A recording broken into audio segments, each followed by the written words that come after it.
चंदा निकले तारा चमके मोर अखिया तोर रद्दा ताके धीरे से आके मोर हाथ धर ले बया के दू बात मोर कान में कह दे तोर हंसी में फुलवारी खिले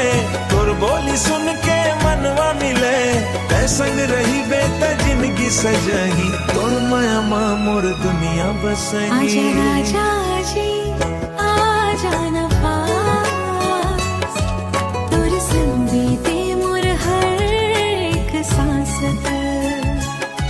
मोर मन की बात नहीं समझ ले राजा तोर बिना अधूरा लागे मोर साजा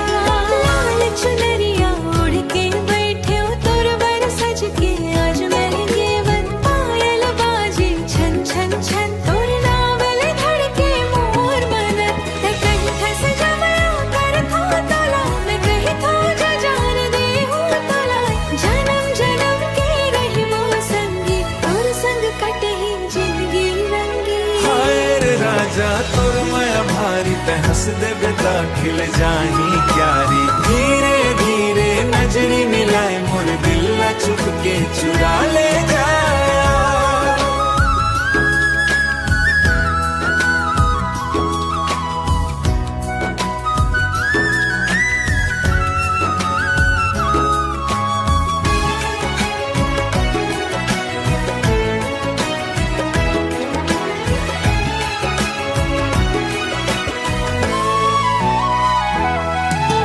सांझ ढले जब गाँव सो जाते मोर मन तोर सुरतामा खो जाते दूर रही बेता मन नहीं लागे तेरे के झलक में खुशी समा जाते।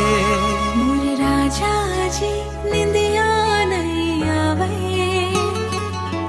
तोर सुरतामा मोर जिया घबराया हो आजा न राजा